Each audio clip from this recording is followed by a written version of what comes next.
Le coronavirus est là.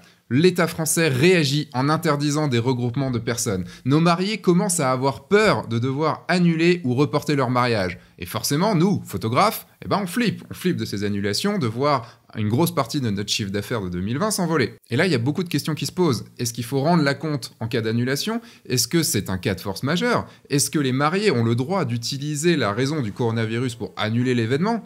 Comment réagir en fait à tout ça? Je vous explique tout dans cette vidéo.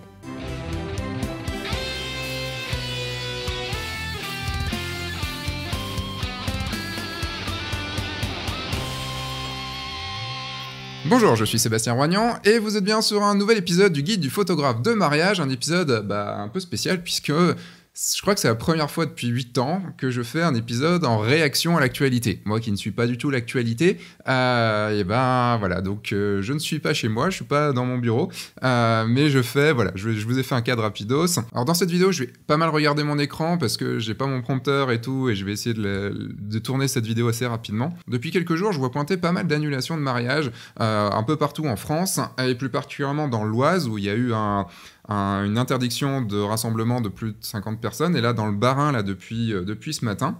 Là, on est le 12 mars. Donc le truc, c'est que si l'État va continuer à faire ça et qu'il va encore plus loin, par exemple une interdiction au rassemblement de plus de 30 personnes, ça pourra impacter énormément, et ça impactera énormément notre saison de mariage. Et là, c'est normal que l'inquiétude commence à monter, non pas pour le virus, c'est pas du tout le sujet de cette vidéo, mais plus pour notre chiffre d'affaires de l'année, surtout si nous faisons quasiment que du mariage. Vous avez été nombreux à me poser des questions sur ce sujet. J'ai demandé à Joëlle Verbruck, que vous connaissez bien, si elle avait un article en préparation sur le sujet. Elle m'a dit « Non, mais attends, je te fais ça ». Et 4 heures plus tard, l'article était en ligne.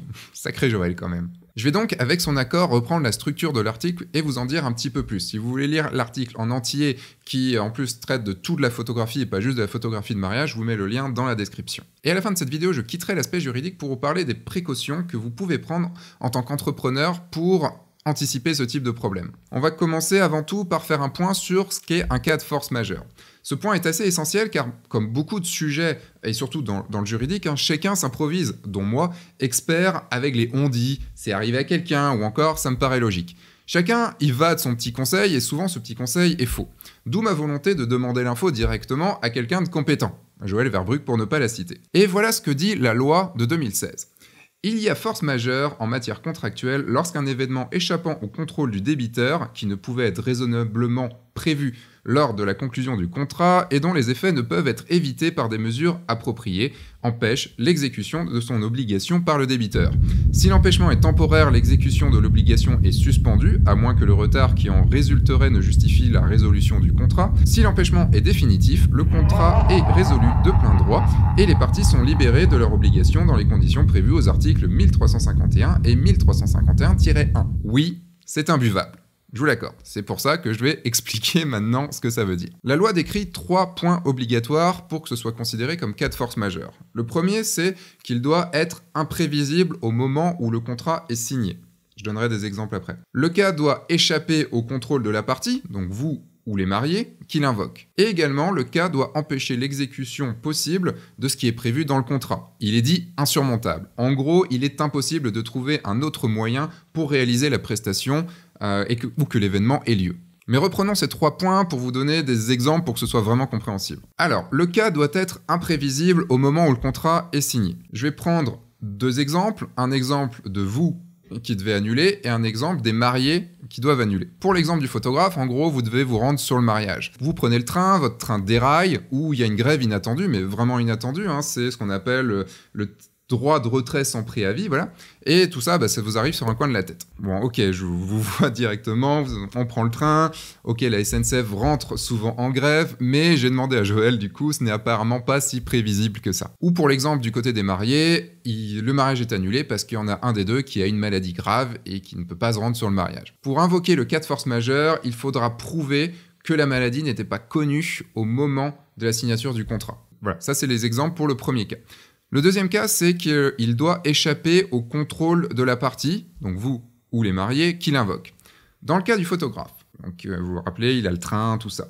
Logiquement, ce n'est pas vous qui avez organisé la grève, ou qui avait fait dérailler le train. Enfin, en tout cas, j'espère quand même, parce que sinon ça va être un peu bizarre. Parce que si c'est le cas, vous allez avoir des problèmes. Pour l'exemple des mariés, on va dire quand même que le marié ne s'est pas lui-même infligé cette maladie. À mon avis, il n'a pas été léché les barres du métro parisien. Parce que si c'est le cas, je vous conseille vraiment de ne pas faire son mariage. Et la troisième chose, c'est que le cas de force majeure doit empêcher l'exécution possible de ce qui est prévu dans le contrat. Pour le cas du photographe, il faudra démontrer que vous avez tout mis en œuvre pour y arriver, puisque vous êtes dans le train, tout ça et tout. Donc en gros, vous êtes parti bien en avance pour prévoir en cas de problème. Donc par exemple, si vous êtes en voiture et que vous avez 2 heures de route, vous ne partez pas 2 heures avant le mariage. Prouvez qu'il était impossible de s'y rendre. En gros, vous avez essayé de louer une voiture, vous avez essayé de trouver un billet d'avion, vous avez essayé de trouver un vélo, vous avez couru et vous n'avez pas réussi. Aucun gamin qui volait sa trottinette. Ou alors que vous êtes resté bloqué dans le train durant des heures sans avoir le droit de sortir. Mais rappelez-vous, vous devez également avoir tout tenté pour vous faire remplacer, c'est-à-dire appeler des collègues pour vous remplacer sur le mariage. Sinon, ça ne marchera pas. Et montrez bien, gardez les traces que vous avez appelées du monde. Et là, je me permets juste un petit aparté qui m'a pas mal stressé dans ma vie, puisque si vous allez sur un mariage en voiture et que vous avez une panne de voiture, le truc, c'est qu'il faudra justifier de son bon entretien. Comme si votre appareil photo tombe en panne, il faudra justifier le fait qu'il est nouveau ou que vous l'avez fait entretenir tous les ans. Sauf que contrairement à l'appareil photo, il est difficile de venir avec 2 voitures. Ça va être un peu compliqué à conduire. Donc il faudra prouver que la panne était imprévisible. Et si vous avez une vieille voiture comme moi j'avais avant, eh ben on sait très bien qu'il y a des risques. Donc ça passera pas, donc c'est prévisible en fait. Pour le cas des mariés, donc le marié qui a une maladie grave, le marié doit démontrer qu'il ne peut pas du tout participer au mariage. Par exemple, qu'il ne peut pas sortir de l'hôpital. Si son état lui permet de sortir et d'assister à ce mariage, ça ne marchera pas. Le cas de force majeure ne pourra pas être invoqué. Voilà, maintenant vous connaissez tout sur le cas de force majeure, mais sachez que seul un juge, un magistrat, pourra donner le verdict s'il y a litige. Donc rien n'est acté. Ce que je vous ai dit là, c'est toujours sujet à jugement. Et un exemple que donne Joël dans son article qui me paraît assez important, même si là on parle d'un peu autre chose, elle parle d'une jurisprudence sur un crash de disque dur. En gros, le magistrat a décidé que ce n'était pas un cas de force majeure, puisque le photographe aurait dû faire ses sauvegardes, ce qui est assez logique, ce qui est même tout à fait logique dans notre démarche de professionnel. Il faut quand même garder un petit peu de bon sens là-dedans. Maintenant, venons à ce qui nous intéresse vraiment. Le coronavirus, cas de force majeure ou pas? On vient de voir que c'est au magistrat et à lui seul de dire au cas par cas s'il y a un cas de force majeure ou pas. Donc évidemment, je ne pourrais pas vous dire ici si c'est un cas de force majeure ou pas. Mais je vais vous en dire un petit peu plus pour que vous puissiez vous faire un avis et savoir comment réagir. Fin février, notre ministre de l'économie a dit que le coronavirus était considéré comme un cas de force majeure pour les entreprises. Mais là, il ne parlait pas de nous en fait. Il parlait des marchés publics où des entreprises privées avaient des obligations contractuelles envers des collectivités publiques. En gros, c'était pour les rassurer et leur faire comprendre qu'il n'y aurait pas de pénalité de retard. Sauf que nous, on est des entreprises et on travaille avec des particuliers, donc ça ne nous concerne pas. En France, il faut savoir, et vous le savez forcément, que les pouvoirs sont séparés. D'un côté, il y a l'exécutif, le gouvernement, d'un autre côté, il y a le législatif, le Parlement, et d'un troisième côté, il y a le judiciaire, tout ce qui est juridiction judiciaire ou administrative. Le ministre, même celui de la justice, même notre garde des Sceaux, ne pourra pas dire aux magistrats d'appliquer obligatoirement le cas de force majeure en cas de coronavirus. Il peut juste, en gros, les inciter à un petit peu de souplesse, mais en aucun cas les forcer. La seule chose que l'État peut faire, pour nous, et qu'il fait depuis à partir du 15 mars, puisque là on n'est pas encore le 15 mars quand j'enregistre, c'est de faire preuve de souplesse sur les paiements des cotisations sociales. Je vous ai mis des liens aussi dans la description de cette vidéo. C'est un article qu'a fait Pierre Morel sur son Facebook, que je vous partage, puisqu'il a résumé pas mal de choses sur ce côté-là, et voilà, je ne connais pas Pierre Morel, je ne connaissais pas Pierre Morel, mais il a été c'est très synthétique, et je trouve ça très bien fait, donc je vous le mets directement en lien, ce sera plus simple. Mais il y a quand même 2 gros soucis que l'État peut nous poser. Souci 1, c'est les interdictions de rassemblement de plus de X personnes. En gros, une interdiction à plus de 1000 personnes, c'est bon, hein, des mariages à plus de 1000 invités, c'est pas souvent. Mais quand ça arrive à 50, quand ça arrive à 30, c'est beaucoup plus problématique. Et on peut voir là, à l'heure à laquelle j'enregistre cette vidéo, qu'il y a déjà des régions où c'est le cas, où il y a interdiction de réunion de plus de 50 personnes. Donc déjà, les mariages, déjà, c'est plus compliqué. Et en deuxième point, le deuxième souci, c'est les interdictions de déplacement que l'État pourrait mettre en place. C'est pas le cas actuellement, mais imaginons qu'il bloque les trains, qu'il bloque les routes et tout ça pour éviter des mouvements des circulations de personnes. Bah là, on pourrait plus se rendre sur les mariages. En gros, je peux pas vous dire ce qui va se passer à l'avenir, hein, on peut juste croiser les doigts que tout se résolve et qu'il n'y ait pas de soucis supplémentaires. Mais dans cette vidéo, je voulais quand même vous parler de tout ça parce qu'il y a quand même des choses que vous pouvez mettre en place et surtout des façons de réagir. Et là, maintenant, on se pose vraiment la question, et si l'annulation d'un de vos mariages à cause du coronavirus est reconnue comme cas de force majeure? Comment réagir? Bon, ça marchera également dans d'autres cas de force majeure, hein. Là, je parle du coronavirus parce que c'est ce qu'il y a actuellement et tout le monde se pose des questions sur les cas de force majeure. Moi, le premier. Deux conséquences à ça. La première, c'est la suspension de la prestation. Ou plus exactement, il est dit suspension sine die. Alors, je suis désolé, c'est du latin, je ne sais pas si je le prononce bien. Ça signifie qu'il y a un report sans date précisée, donc on ne sait pas à quel moment sera reporté le mariage. Alors que dans notre contrat, en fait, dans un cas normal de report par les mariés, ça stipule bien que la date de report est déjà choisie. Par exemple, le jour J est annulé, mais les mariés ne savent pas du tout à quelle date il sera reporté. Et vient la question de si on tombe sur une date où on n'est pas dispo. Genre, on a déjà des réservations pour 2021 et ça tape juste un jour où on peut pas. Si on ne parvient pas à s'entendre sur une date avec les mariés où on sera tous disponibles, en gros, il faudra rembourser l'acompte et annuler le contrat. Et en cas de suspension, donc on fait quoi pour cet acompte? Est-ce qu'on doit le rendre? Est-ce qu'on doit le garder? La réponse est assez simple. En gros, vous gardez l'acompte à ce moment-là s'il y a suspension. En gros, tant que le contrat n'est pas annulé, donc là, pour une date où vous êtes déjà prise par exemple, ou une autre raison, en gros, le contrat est suspendu et donc vous gardez l'acompte. Donc pas de remboursement à faire, donc gros soulagement quand même pour cette année, pour tous les mariages que vous avez signés. Normalement, vous allez signer avec eux l'année prochaine, enfin il y aura une date de report, et donc vous gardez quand même l'acompte. Vous avez au moins ces 30 ou 40% de garder de votre côté. Au moins ça, c'est déjà une très bonne chose. J'y reviendrai dessus après. La deuxième conséquence, c'est l'annulation de la prestation. On parle même de résolution du contrat. Bon, c'est un terme un petit peu difficile, donc on va parler plus d'annulation. S'il y a par exemple annulation pure et simple du mariage, ça, il y a deux raisons possibles. L'épidémie ne se termine pas, mais bon là, ce sera un peu le cadet de nos soucis quand même. Enfin, on ne pensera plus à ça, je pense qu'on aura d'autres chats à fouetter. Désolé pour vous les chats. La deuxième raison, c'est que les mariés ont leur raison à eux d'annuler. Dans ce cas-là, en fait, on appliquera le contrat, puisque ce ne sera plus un cas de force majeure, puisqu'ils ont l'obligation par le contrat aussi de reporter le mariage. S'ils se disent d'un coup, bah en fait, c'est un signe, on ne devait pas se marier, ben en fait, ce ne sera plus un cas de force majeure puisque cet événement aurait pu être reportable et en fait, il décide qu'il ne le soit pas. Et le deuxième exemple, c'est que le cas de force majeure a pour effet que le retard généré justifie que la prestation soit annulée. Bon, il ne faut pas non plus abuser, il ne faut pas que le report soit dans 5 ans, parce qu'il y a quand même une limite. En gros, il faut que le report se fasse dans un temps logique par rapport au cas de force majeure. Si par exemple le coronavirus s'arrête cet été, on espère tous évidemment, il faut un délai raisonnable pour relancer le mariage et réunir à nouveau tous les invités. Donc 1 à 2 ans me semble un délai tout à fait raisonnable. Plus, ça commence à tirer sur la ficelle, quoi. Je vous ai déjà parlé de l'acompte, mais on va se pencher un petit peu plus sur l'aspect financier. Alors, financièrement, ça se passe comment? Si vous n'avez pas travaillé avec eux et que vous n'avez pas fait, par exemple, la séance photo fiançailles avant, vous allez restituer l'acompte, si le contrat est annulé, hein, bien sûr, s'il y a annulation du contrat. Vous allez restituer l'acompte et faites-le le jour où les mariés le demandent pour éviter tout intérêt, puisque sinon il y a des intérêts qui courent et ils peuvent vous demander plus que l'acompte. Si vous n'êtes pas d'accord avec cette annulation et que vous voulez lancer une procédure d'un litige, vous allez bloquer la somme sur un compte avec des intérêts. Deux avantages à ça, c'est que d'un côté, vous démontrez que votre bonne foi, et de l'autre côté, il y aura des intérêts à payer, mais les intérêts, c'est la banque qui les aura rajoutés, et pas vous. Et dans le cas où vous avez déjà fait des photos pour eux, vous avez déjà fait la séance photo fiançailles, il y a déjà eu un travail de livrer, puisqu'il y a eu les photos qui sont livrées. En gros, ça pourrait être ce qu'on appelle un début d'utilité pour les mariés, qui pourrait conduire en fait le magistrat à décider de ne pas rembourser l'acompte. Mais ce sera seulement au juge d'en décider, donc il faudra aller au litige. Je reviendrai sur la relation avec les mariés un peu plus tard dans cette vidéo. Mais je répète aussi, en cas juste de suspension du contrat, ça veut dire que le mariage est suspendu, on ne sait pas la date à laquelle il va être reporté, là dans ce cas-là, vous gardez l'acompte. Légalement, vous gardez l'acompte, puisque ce sera un acompte sur la prestation qui se fera dans un an ou dans 2 ans.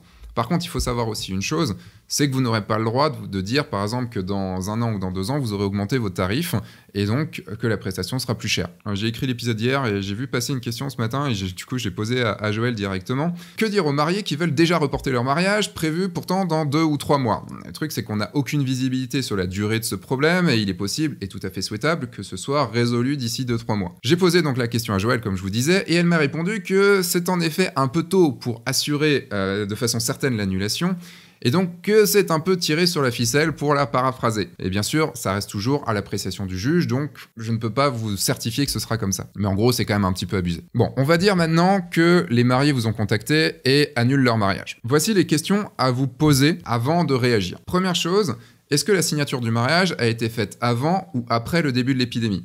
Pour ça, il va falloir voir les annonces publiques pour savoir à quel moment en France et ou dans votre région l'annonce a été faite. À quel moment il y avait potentiellement du risque. En gros, techniquement, je vais dire quelques bêtises, mais si le mariage a été signé, on va dire avant mi-janvier, je ne sais plus à quelle date ça a été un petit peu risqué, ça commençait à être risqué, logiquement, c'est un cas de force majeure. Par contre, si le mariage a été signé après l'annonce de l'épidémie, en gros, ce n'est plus un cas de force majeure puisque le risque était prévisible. Bon, évidemment, toujours sous réserve de ce que va dire le magistrat. Je préfère le redire plusieurs fois, mais il faut le savoir. Alors maintenant, si la signature se fait avant et que le mariage ne peut pas se faire, dans ce cas, oui, l'annulation était imprévisible et donc échappe à votre contrôle et à celui des mariés. Mais ça n'implique pas qu'il y ait possibilité de célébrer le mariage à la date prévue. Il faudra toujours vérifier au cas par cas. Si la signature se fait avant et que le mariage peut quand même se faire, par exemple, imaginons un mariage dans une région où l'on peut circuler et qu'il n'y a pas d'interdiction de rassemblement de plus de 50 personnes, on va dire par exemple le mariage est à 70 invités, le mariage donc peut avoir lieu, même si seulement quelques invités ne peuvent pas venir parce qu'ils sont confinés, ils sont en quarantaine. Donc si par exemple un cousin ne peut pas venir, mais que pour la mariée c'est un motif d'annulation du mariage parce qu'elle veut absolument son cousin, ça ne sera logiquement pas un cas de force majeure. Par contre, si c'est le papa qui ne peut pas, c'est potentiellement autre chose. Pareil, toujours à l'appréciation du juge. Et dernier cas, si la signature se fait avant et que le mariage ne peut pas se faire, comme par exemple s'il y a interdiction de rassemblement de plus de 50 personnes et que le mariage correspond à ces critères, c'est impossible de le célébrer, ou par exemple si vous êtes malade de ce virus et que vous ne pouvez pas y aller. Là, c'est un cas de force majeure, seulement si vous pouvez évidemment démontrer que vous avez tout mis en œuvre pour pouvoir y aller. Je vais en finir avec l'aspect juridique et passer sur le côté plus entreprise et humain, mais rappelez-vous une chose, la décision de cas de force majeure appartient toujours au magistrat. Mais le mieux, c'est quand même toujours de se mettre autour d'une table avec les mariés, ou en visio s'il y a un risque de maladie bien sûr, et d'en discuter. Et de convenir du coup ensemble de la date de report du mariage qui sera sûrement, comme je vous le disais, 1 an après.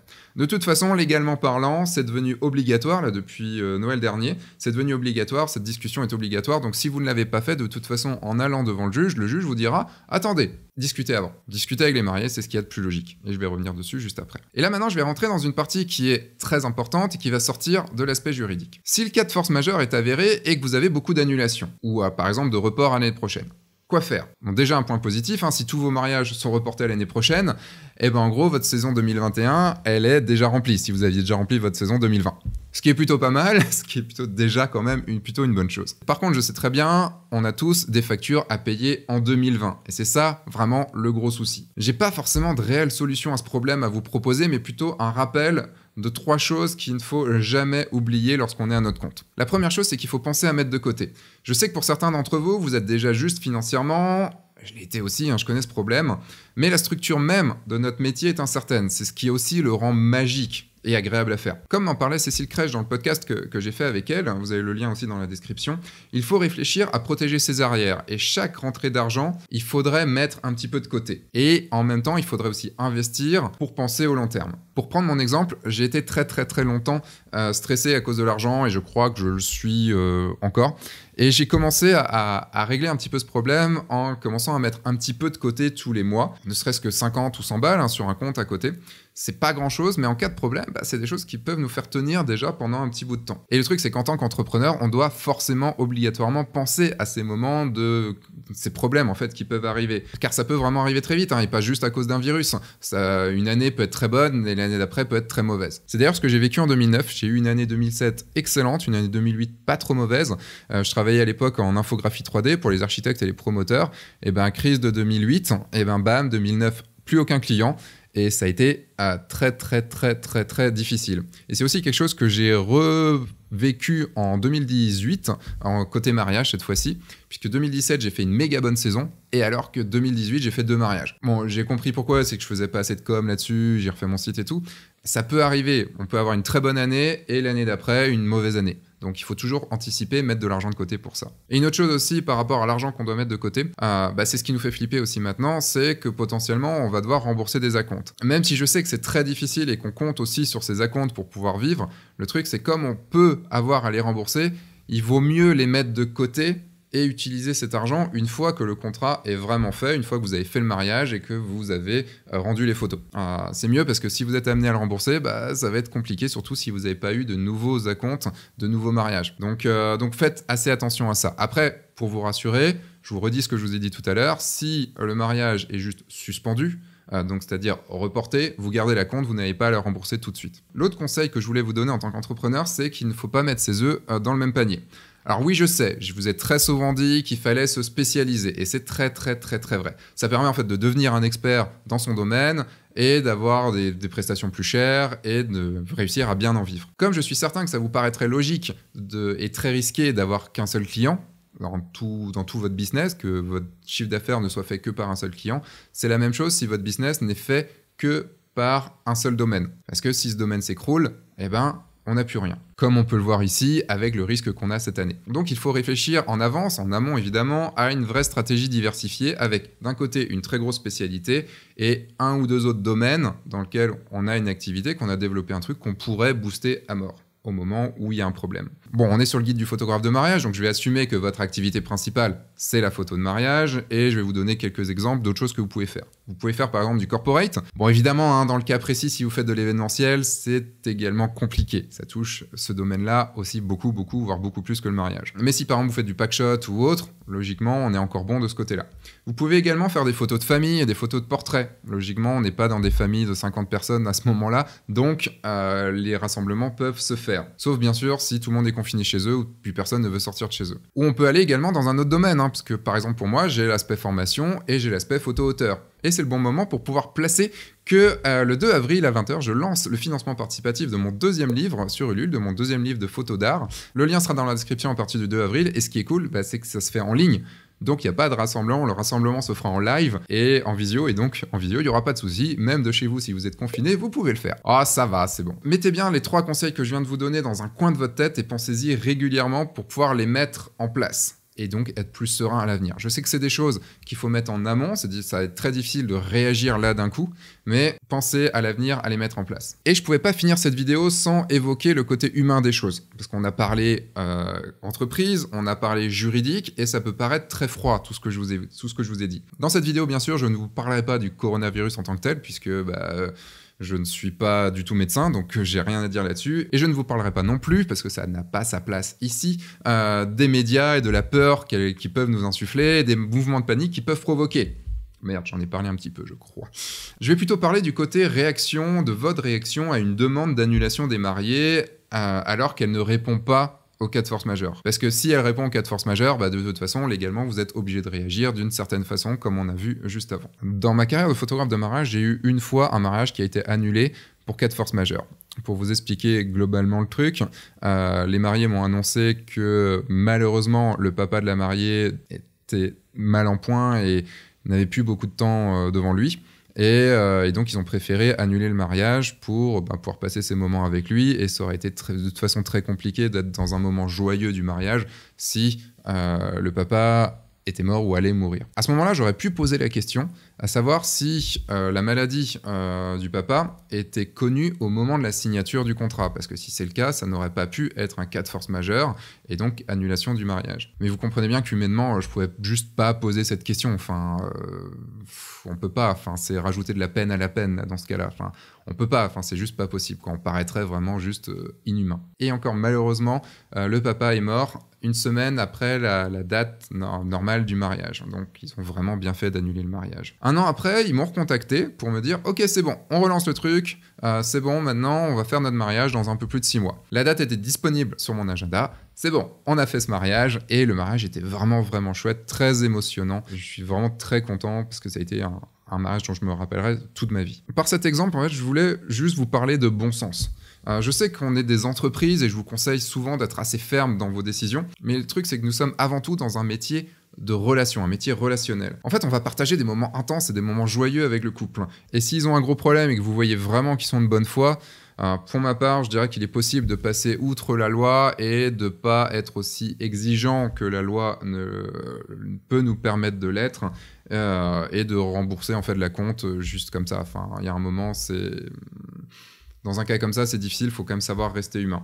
Surtout que, bon, la plupart du temps, en fait, ils vont revenir vers nous dès qu'ils auront une nouvelle date et on signera de toute façon avec eux. Il faut vraiment réfléchir au cas par cas de ce qu'on peut faire et de ce qu'on doit faire. Ça, c'est vraiment uniquement votre cœur qui parlera. Et là, je vous vois venir, évidemment, il y a une différence entre un mariage annulé une fois et l'annulation de tous les mariages de votre saison. C'est logique, c'est normal. L'un vous prive d'un peu de CA, mais ça reste gérable, alors que l'autre vous enlève une année de chiffre d'affaires, et vous n'avez plus de quoi vivre. Alors la situation est forcément différente. Mais le truc, c'est que je vous conseille quand même de toujours faire passer la parole en premier et de comprendre les peurs, les craintes et les problèmes de vos mariés. Si vous les écoutez et que vous les comprenez, ça aura un effet extrêmement bénéfique sur vous, déjà, et sur votre business. Parce que oui, il faut quand même penser aussi à sa réputation. Outre le côté humain, il faut quand même penser à sa réputation. Et il faut bien les accompagner et bien accompagner vos clients, on les rendra plus heureux. Alors que si vous allez au conflit, ça peut faire très mal à votre réputation et il faut, je pense, faire très attention à ça. Il faut vraiment y aller au cas par cas. En gros, pour moi, c'est juste est-ce que le couple en face est de bonne foi ou pas. Voilà, c'est un peu tout ce que j'avais à vous dire dans cette vidéo. Je vous invite vraiment à aller lire l'article de Joël Verbrugge en lien directement dans la description. Allez voir aussi l'article de Pierre Morel où il recense toutes les choses qu'on peut faire, tous les liens aussi qu'on peut faire pour tout ce qui est URSSAF, tout ce qui est retraite, tout ce qui est cotisation sociale, tout ça. J'espère vraiment, sincèrement, qu'on n'arrivera pas à de plus grosses mesures de confinement, que ce soit justifié ou non, parce que, et surtout pas des mouvements de panique et tout. Et il y a une dernière chose qui me tient vraiment à cœur et que j'ai vraiment du coup envie de vous dire, c'est prenez soin de vous. Prenez soin de votre activité, réfléchissez au long terme et surtout ne cédez pas à la peur et à la panique. Et surtout ne prenez pas de décision à ce moment-là parce que ces décisions sont toujours mauvaises. Soyez le plus calme possible, c'est à ce moment-là que vous pourrez prendre les bonnes décisions pour votre entreprise et en cas de problème, des décisions pour votre vie et pour le bien de tout le monde autour. C'était un épisode un petit peu spécial, j'espère qu'il vous aura plu et qu'il vous aura surtout appris beaucoup de choses. Vous pouvez vous inscrire à la communauté Oui Je Le Veux, vous avez le lien aussi dans la description. Dans cette communauté, vous trouverez plein de gens bienveillants, plein de gens avec qui échanger, discuter, parler de vos problèmes et répondre aussi à ceux des autres. Trouver des gens peut-être à côté de vous aussi, pouvoir discuter avec eux, les rencontrer, tout ça. Vous aurez aussi accès à un groupe Facebook. Ce groupe Facebook, il est secret. En gros, il faut vraiment passer par l'inscription dans la communauté pour pouvoir y arriver, pour pouvoir rentrer dedans. Là, il y a aussi des lives tous les mois pendant lesquels je réponds à vos questions. Et moi, je vous dis à la semaine prochaine pour une nouvelle vidéo sur le guide du photographe de mariage, un nouveau podcast également. Entre-temps, sortez, faites des photos, amusez-vous et surtout, signez des mariages. Au revoir.